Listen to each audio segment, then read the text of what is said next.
It's a busy day today.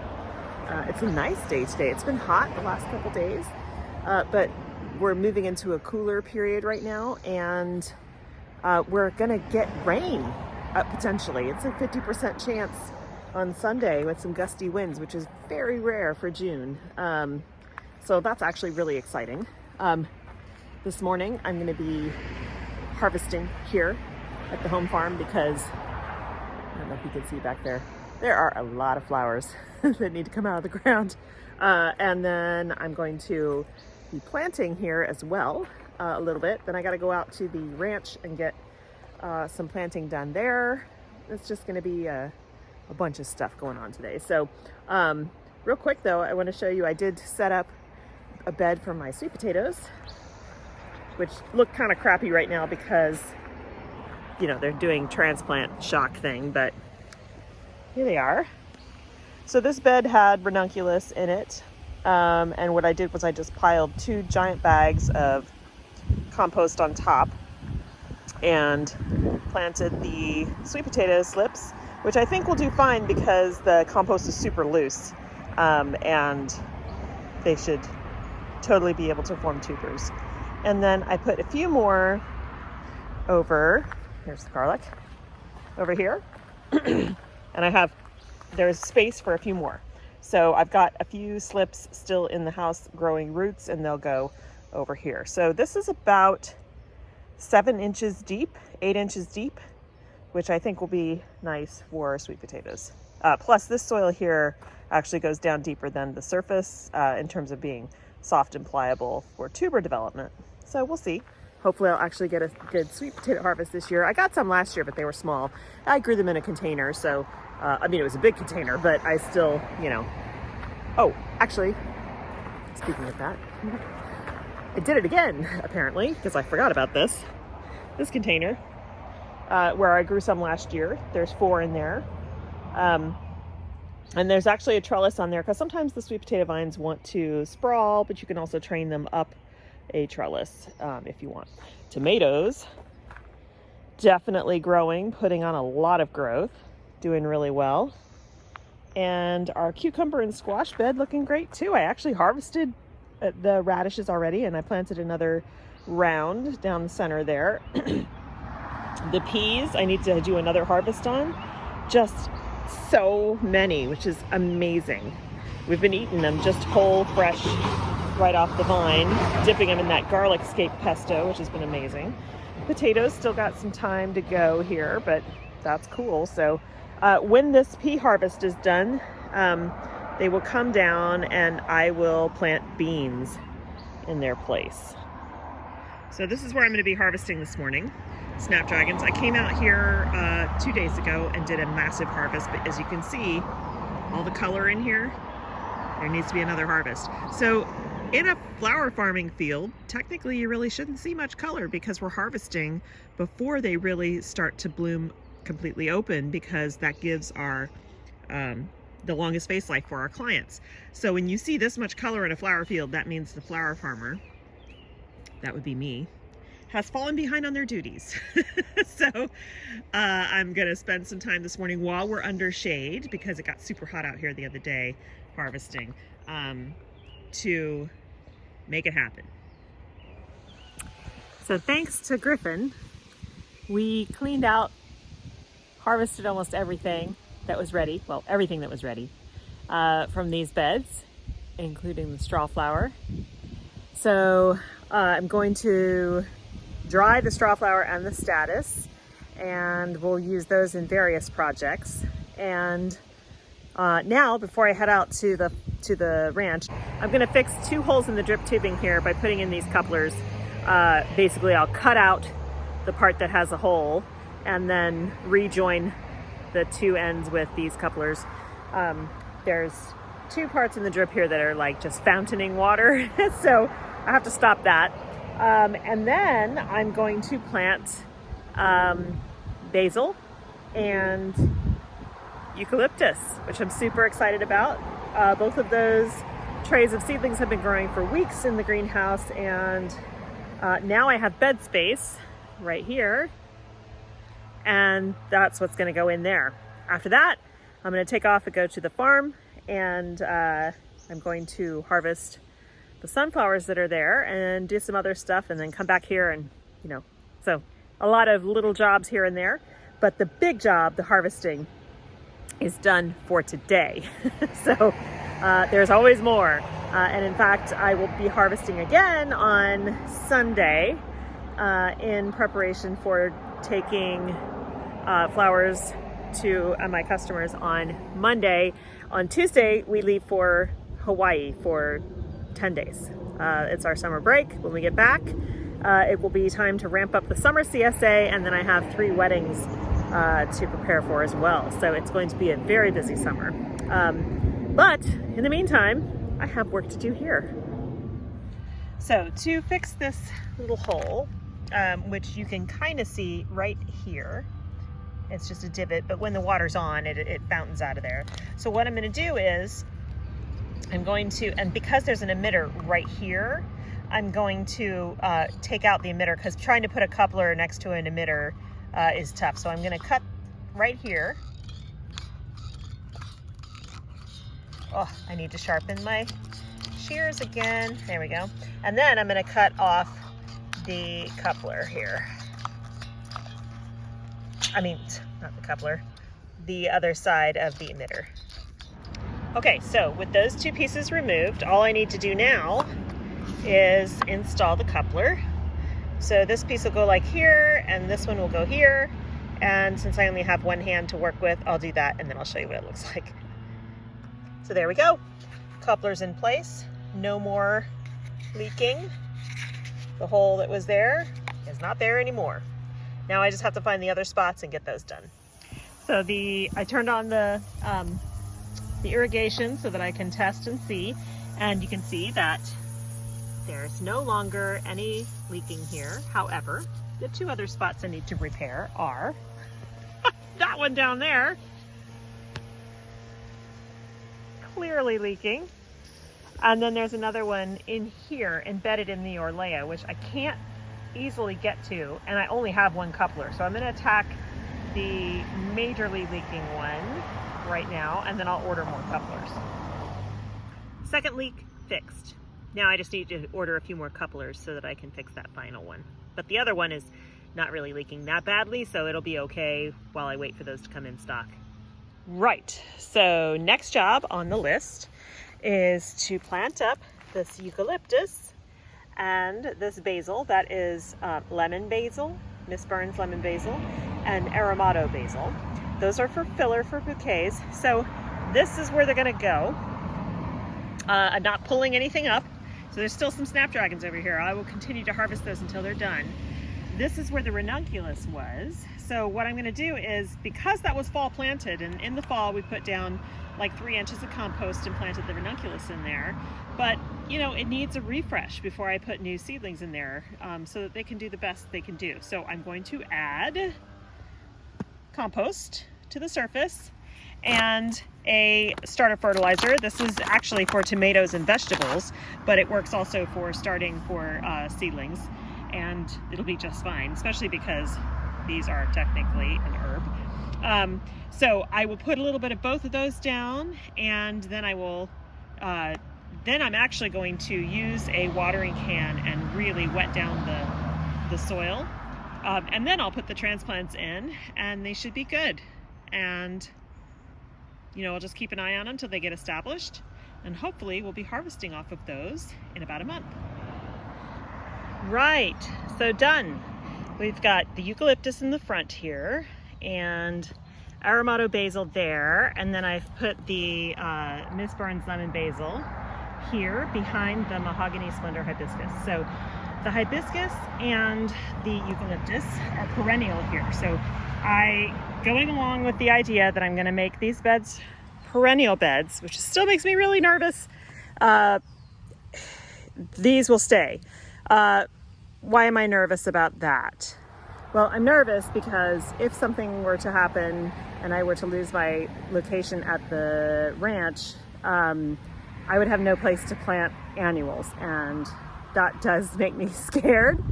But I'm going to take a leap of faith here, and I'm going to say, you know, I could actually also just say, okay, I'm going to perennialize the dahlia bed, which I've already done, and maybe the front 10 feet of each of these beds can be perennials, and then the back I can save for annuals, so that I will have permanent greenery to cut on, and which will get thicker and thicker every year, and I can propagate those as well, and then I will have annual space for spring as well as summer annuals, because I do fall plant all of my spring annuals. So I think that, like, maybe doing it piecemeal like that would be makes more sense. It's makes me feel less freaked out by that. So I think that's what I'm going to do. Now, real quick, to show you the plan I have for the rest of this. So along with all of that, I have so much gratitude right now that I have the additional growing space out at the ranch, because last year, about this time, end of May, early June, I had to pull out everything that was in here, the spring stuff, and put summer stuff in, and that summer stuff wasn't ready for weeks. And so I had a huge shoulder season where I had nothing. And that was because I only had these 3 beds to work in. So having already planted summer stuff out at the ranch in successions, I'm super excited, because now I can put a final succession of summer stuff here well after the spring stuff. You know, I can let the spring stuff sit here and keep producing, because I'll show you there's still plenty of production in them. So you see snapdragons here. Those I popped in, this was ranunculus, but those are the ranunculus that got completely destroyed, and so I put snapdragons there, and they're still producing. So they're going to stay there until I cut all of those away, and then I will plant up that end. I'll probably do more basil, because that's easy and quick to start. The rest of this bed, so you can see where I've pulled up the ranunculus corms, I'm going to put, I'm not sure yet. I have seedlings, maybe celosia or something like that, but I'm going to keep harvesting on these snapdragons until they stop producing. And it's going to be a nice experiment, because I have no idea. This is my first year growing snaps. It's going to be really interesting to see how long they stay productive. Now, these are still ranunculus. They're not cuttable anymore. I'm just letting them dry out so I can harvest the corms and then save them for next year. This is a volunteer scabiosa, but I love it, so I'm going to leave it here until I need to flip the rest of this bed. But you can see we did a major harvest this morning, but still, look at all these snapdragons, right? Tons of them, and still tons of new ones that are just starting. So if I had to do what I did last year and flip this bed in order to put summer stuff in here, I would forego all of these additional snapdragon blooms, and that would be a real shame. Not to mention a waste of money. So my plan for now is to let these snaps keep going until they're done, and that will give me a good idea. I mean, it's possible they'll go through most of summer. I just don't know. I've never grown them before. So, and I also have snaps in much of this bed. So, and in addition to the Statice, which is up here, we just did a massive harvest on it. But the reason that it's great to harvest, number one, is, you know, you have usable flowers, but then it also opens up, there's all light and air now. And see, these are all stems that will bloom. There's a bunch coming out of the bottom. So now they have air and light. They will get tall, and I'll have another couple of harvests of Statice. So it's so wonderful not to have to rush this, because you know, you forego all of the money and time and effort you put in when you have to flip a bed when it's still producing. And so not having to do that because I have new space is amazing. This Orlea bed, for instance, I was going to pull it all out today, but then I remembered I have weddings coming up. Orlea is a beautiful filler flower, and here's the seed pods. I'm saving that because then I don't have to buy the seed for it next year. So I'll have tons of seed. And these shorter stems can be used in arrangements. So not necessarily market bouquets, but arrangements. And there's still tons of unopened blooms on here. It's still producing. So it's so lovely not to have to pull this out. The Nigella, a bunch of this got flattened in a heavy rain that we had weeks and weeks ago. But what I'm saving these for, so that the flowers don't last that long for Nigella, but check out these seed pods. Is that cool or what? So this is really what you grow them for, is these amazing seed pods. They really do cool stuff in a bouquet or arrangement. Plus, if I save a few of these seed pods, inside are thousands and thousands of Nigella seeds. So that's my seed stock for next year. So I don't have to pull these out right now. I can save them and harvest them for the seed pods. I can even dry them, use them as dried flowers. So I don't want to pull them out right now. Straw flower, we did a massive harvest here today, and there are still plenty more coming along.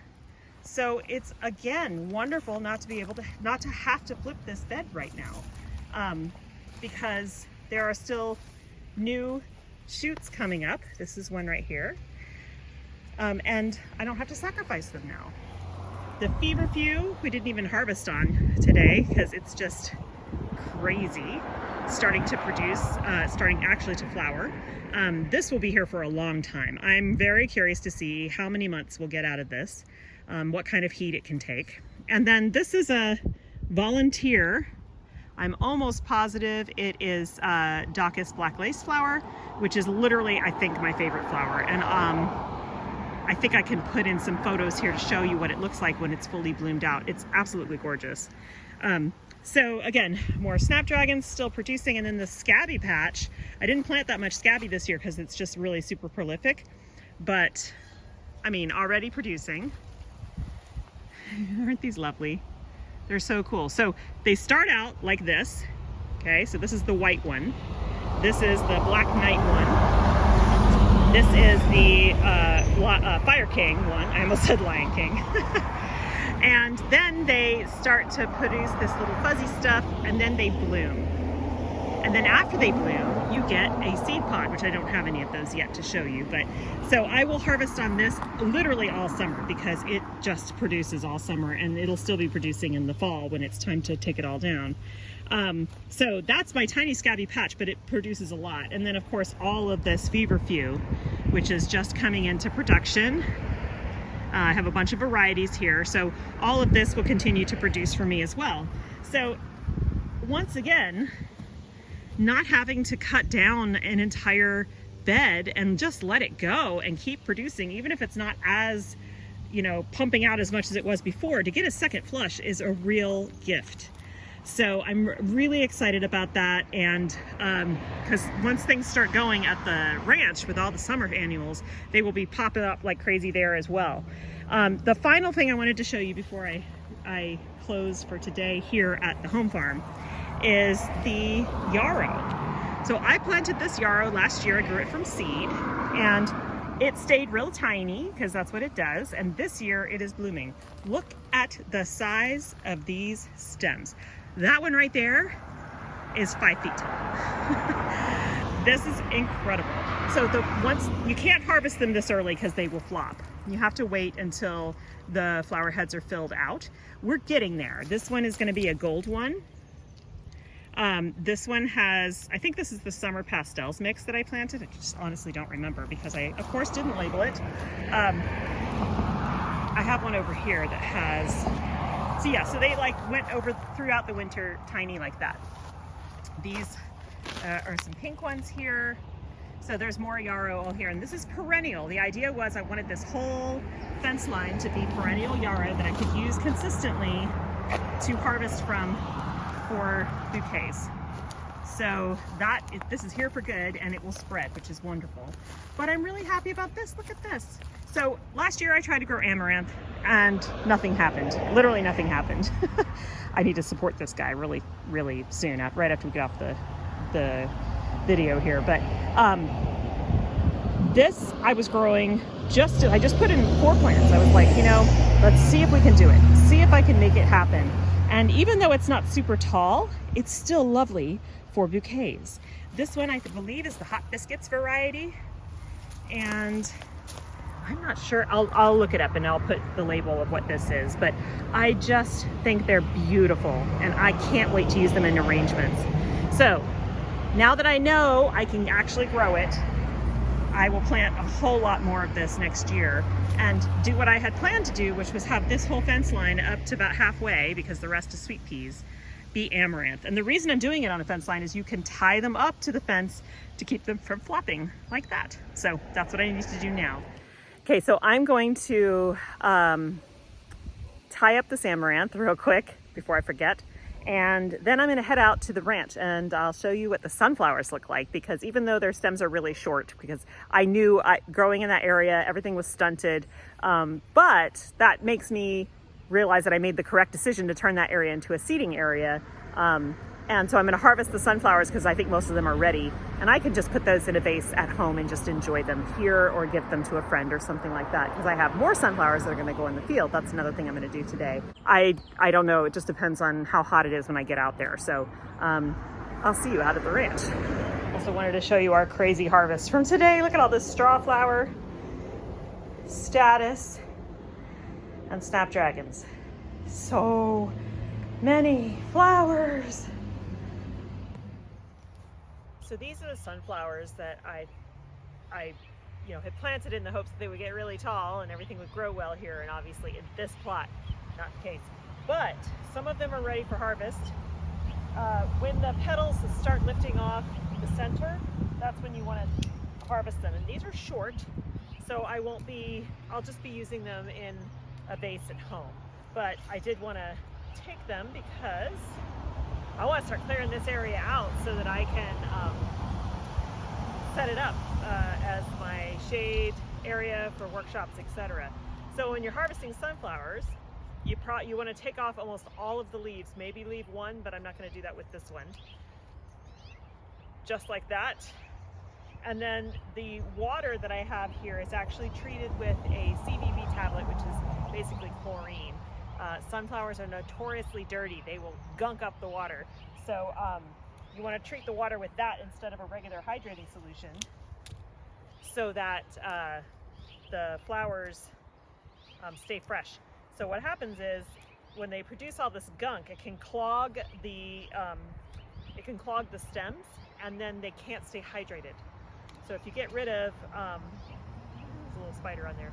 If you get rid of gunk by not allowing it to produce inside the water with the CBB tablet, then it will keep the flowers fresher longer. So I'm going to harvest these guys, and then I'm also going to harvest zucchini because I have a bunch.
So not bad.